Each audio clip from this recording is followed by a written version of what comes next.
All right. Well, thank you everybody for joining us. Today we're going to be talking about relationships and team building in the time of social distancing. And our guest is Mo Fathelbab, founder and president of Forum Resources Network and former executive director of Young Entrepreneurs Organization, YEO. He's also the author of two best-selling books, Forum, The Secret Advantage of Successful Leaders, and The Friendship Advantage, 7 Keys to Building Relationships that Transform Culture and Drive Productivity. So thank you, Mo, for joining us. Thank you, Kathy. Good to be with you. So Mo, virtual connection, relationships, team building, remote social distancing. Obviously we are naturally social creatures and we crave friendship and positive interaction. And we are in an uncharted territory right now, needing to continue on this momentum, but on a virtual level. First of all, if you can tell us a little bit about, what is a good working relationship? How do we define it? Why it's important? And then later, maybe we can go into how it's changed right now. Yeah. So, gosh, that's a big question, and I have a lot to say about it. But think about, somebody that you might have worked with at some point where it was just transactional. You didn't have a relationship. You didn't feel like you had any friendship with that person. And literally, you passed work back and forth to one another. And it probably wasn't fulfilling.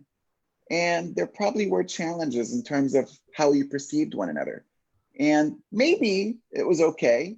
Maybe it wasn't. But one thing for sure is you probably didn't care about that person. And if you care about someone, you're likely to go far and beyond to help them out, to be there for them, to make a difference when that person needs you and when something is really going on.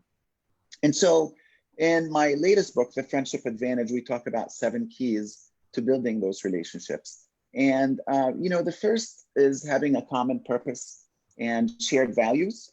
And one thing that's really become abundantly clear to me during this COVID-19 era is we really all have a shared purpose right now, like never before. And it's front and center, it's under the magnifying glass, and it's survival, it's mental well-being, it's physical well-being. And, yes, we need to work, yes, we need to be productive, yes, we need to make money, but not more important than having food on the table, having shelter, having relationships that matter, and having people that we care about and people that care about us.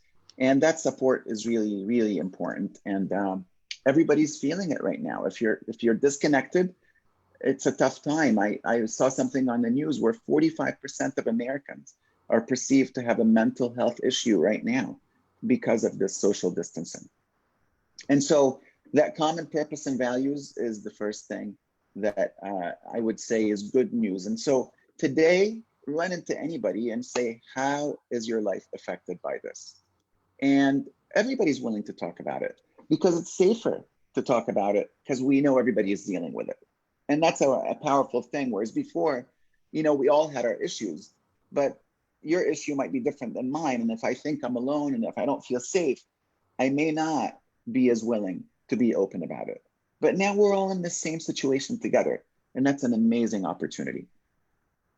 That is definitely a silver lining, feeling the vulnerability aspect of it. It's more of an open space for everybody to share that sentiment of what's going on. And that's an important chapter in the book, shared vulnerability. And so, to quote David Bradford, a professor at Graduate School of Business at Stanford, he says, vulnerability is the currency of relationships. And without vulnerability, relationships remain superficial. So I say, look at any relationship in your life. And if you're not as close to somebody as you would like, then there's one question, and that is, which one of us isn't being vulnerable, or is it both of us? And then really, who's going to take the leap of faith? Who's going to go first? And usually I see it as my role to do that because I have that awareness. And I think by doing that, it impacts those around me and it makes it safer for them. and it becomes contagious. Right. So, vulnerability and friendship in personal life versus professional life. I think, historically, maybe the idea was that, you create some boundaries. Friendship doesn't really go to a certain level in workplace. So you seem to have a different view, and you really are talking about friendship as an advantage. Was there a aha moment for you? And if so, how did this journey start? Oh, great question. So what I've done for nearly 3 decades is peer groups, and 90% of them have been peer groups of CEOs. And that work I've done with Harvard Business School alumni, with members of the Young Presidents Organization, with members of the Entrepreneurs Organization, and many others. And what I started to see happen is people would come to their forum meeting. The forum is the little peer group. And they would say, gosh, I've just shared something with you guys that I haven't shared with anybody else. Or they would say, I feel closer to you guys than I do my best friends. And so initially, I was really proud every time I heard that, because I thought, I'm creating this opportunity and it's fulfilling. And I still feel that way. But what started to bother me was the realization that some people are relying upon this forum, this peer group experience, to take place of what they don't have elsewhere. And that was never the intent of these groups. The intent was, we're going to help each other so we could live better lives, whether it's personally or professionally.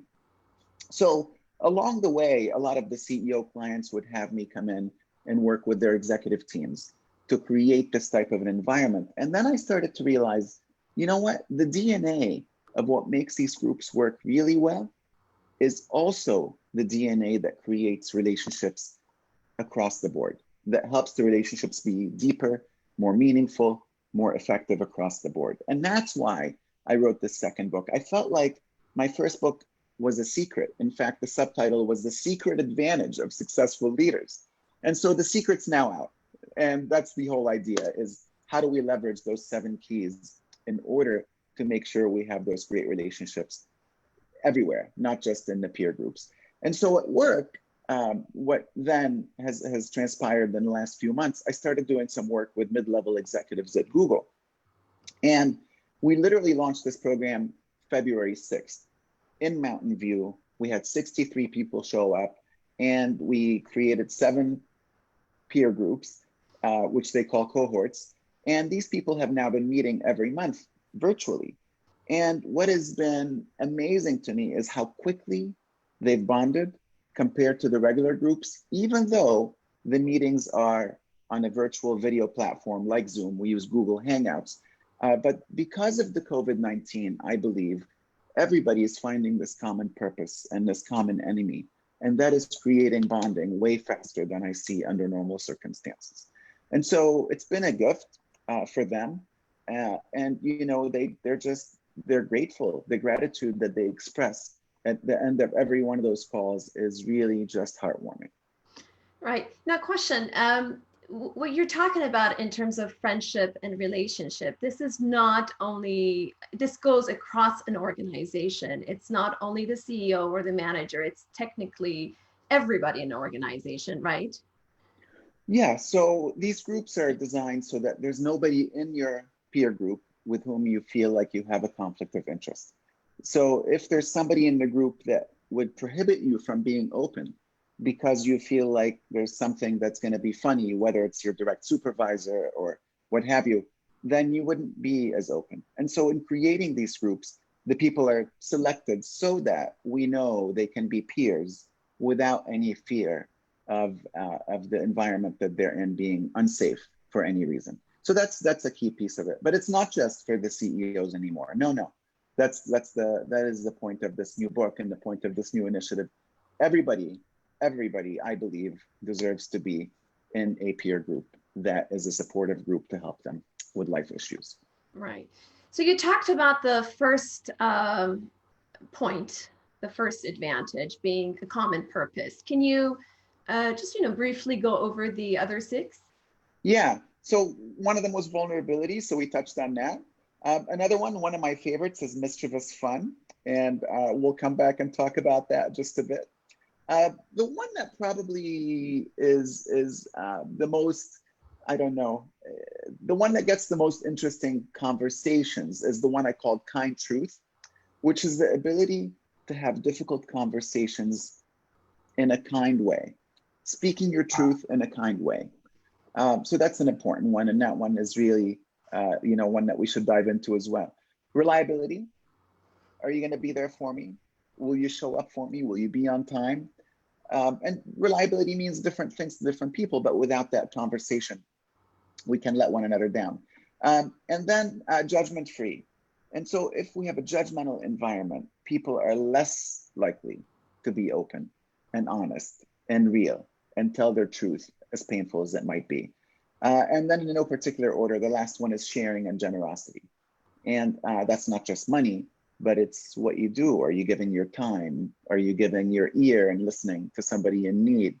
Or are you just taking? Right. How about confidentiality, Mo? Yeah. Is that something? Because I think, a lot of people need to feel that they're in a safe place, and I'm sure there's going to be a lot of conversations and topics that might be private. Of course. And as you know, one of the key pillars and one of the key rules of these peer groups is confidentiality, and we have very strict rules about that. So in this context and in this book, it falls under reliability. And so can I rely on you to keep my confidentiality? And if I can't, then again, that's going to be a barrier that gets in my way.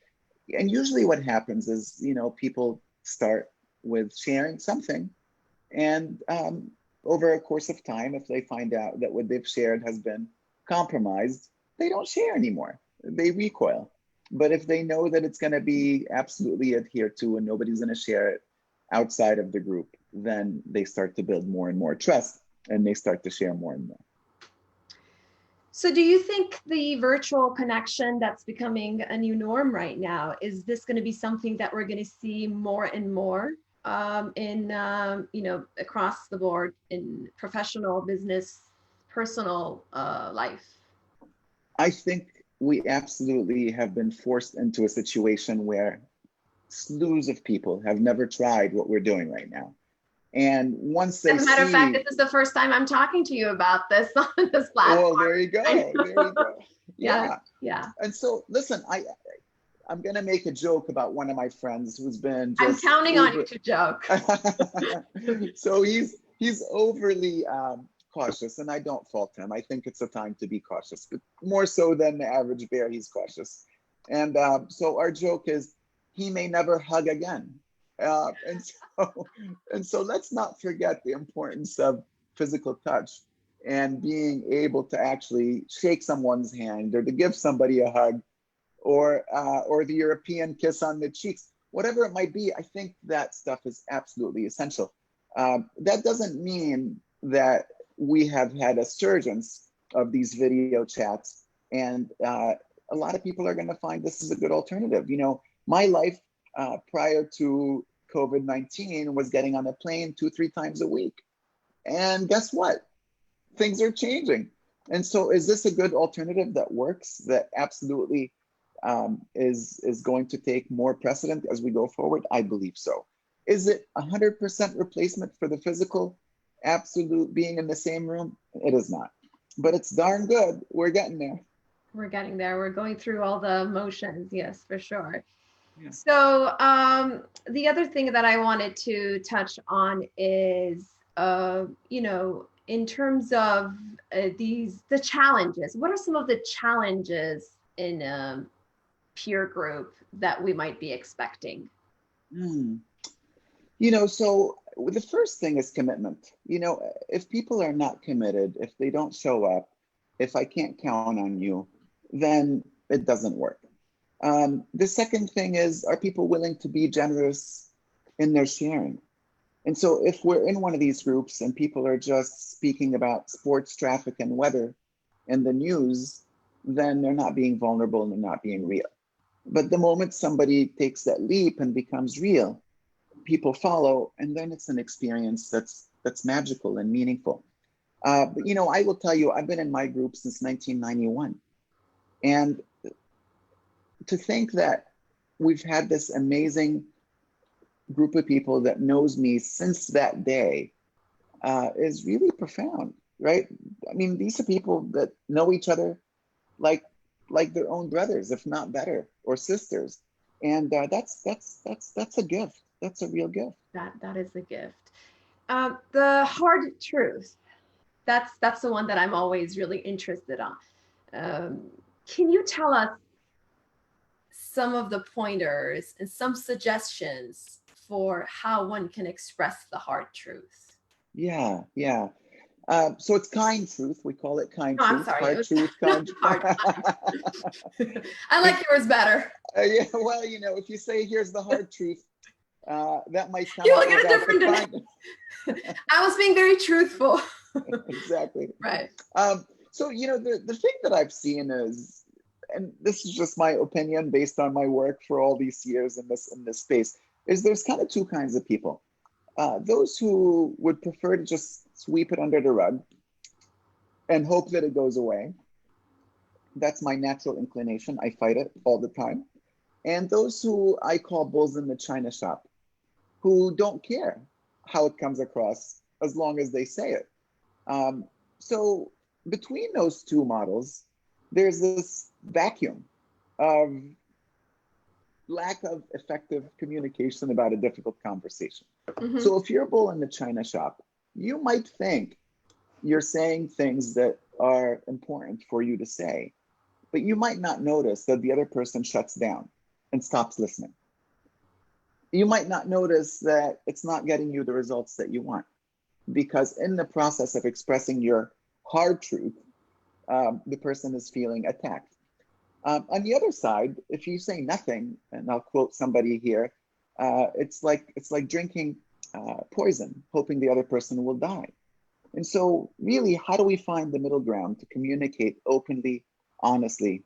And so the formula is, here's what happened in its most simple essence. The formula is, here's what happened, the facts. Here's how it impacted me emotionally. And here's what I want. Versus, here's what you did, and you are an SOB, and you did this to me on purpose, and you're just trying to hurt me. And when I start to make accusations and judgments, the other person gets really defensive. And now we have an argument or a conversation that's not going anywhere. And so to get to that space, to be able to say things in this kind way, I have to first start up here and here and ask myself, am I in a good place to have this conversation? And so the moment I'm triggered, I probably am not in a good space to say it, because I'm less likely to be calm. I'm less likely to say it in a way that is well thought out and thoughtful of the other person's needs. And I'm more likely to just lose my cool and blow up. And so take a breath, take two, take 10 minutes. Right. The same goes for the receiver. So if I have an issue with you and what you hear just ruffles you, you could say, can you give me 10 minutes? Can you give me an hour? Can we talk about this tomorrow at 10 a.m.? And so that way, both parties are prepared for this conversation. I have this model called the sender-receiver model in the book. And so if I have an issue with you, I'm the sender, and you are the receiver.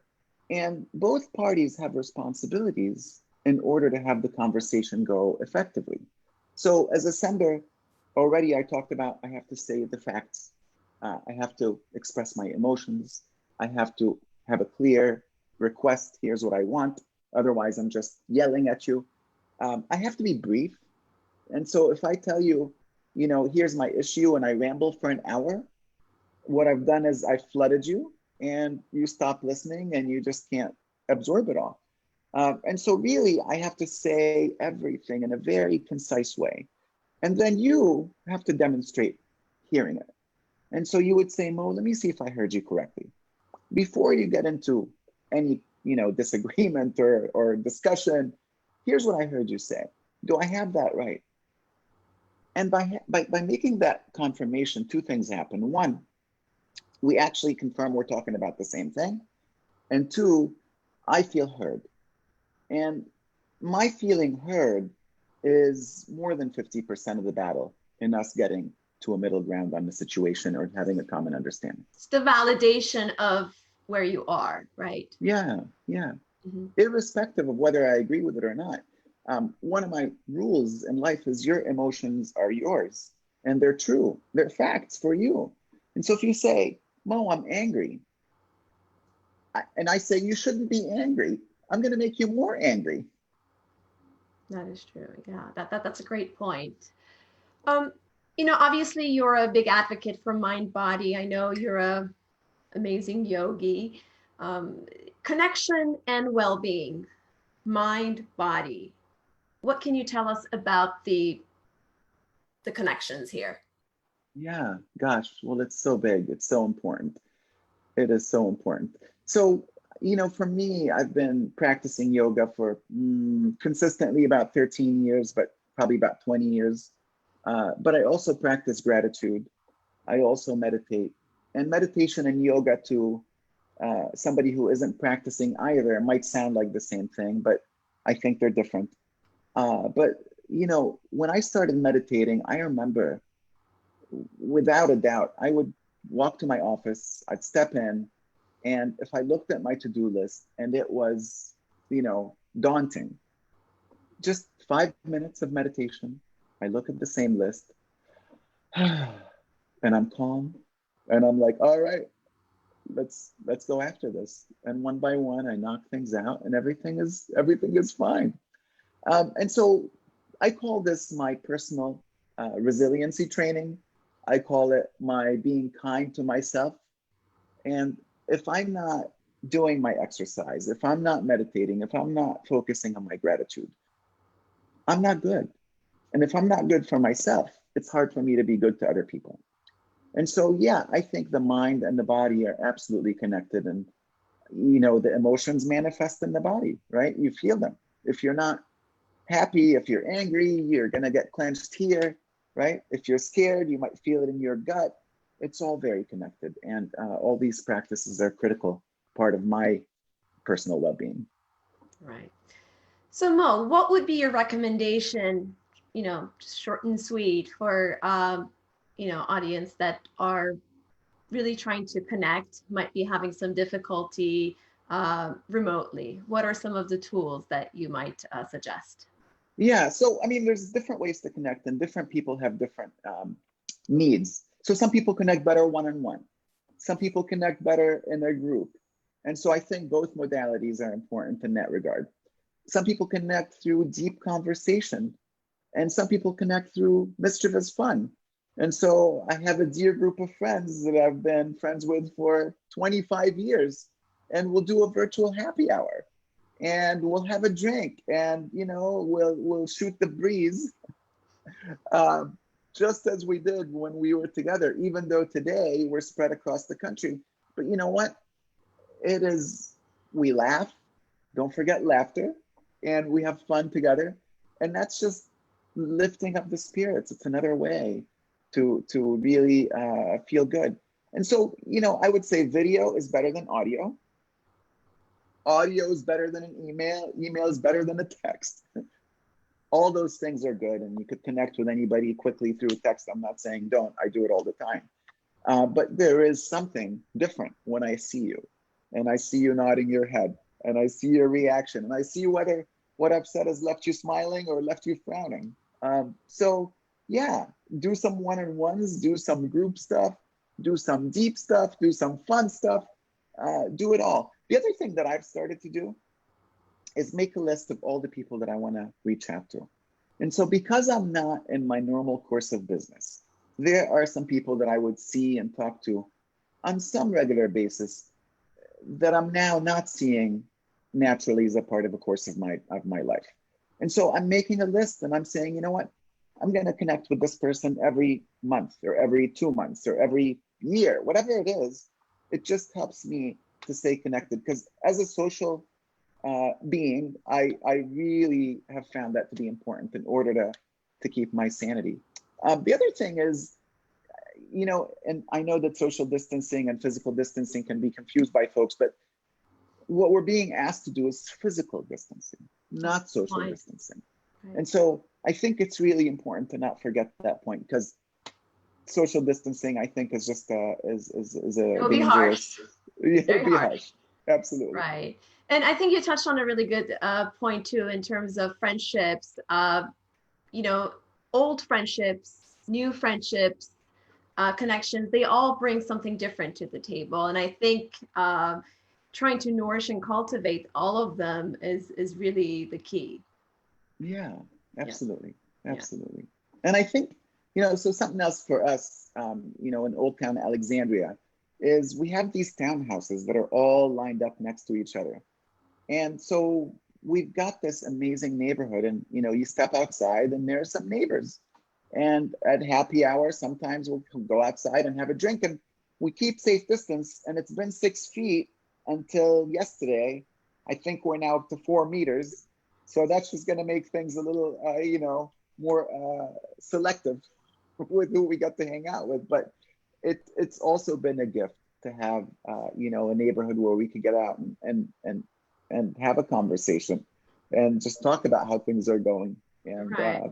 you know, that's been helpful as well. I bet a lot of people got to know their neighbors a little bit better over the last month or so. So, you know, there's so many silver linings coming out There of are this in terms of connection. So it's really good to hear that.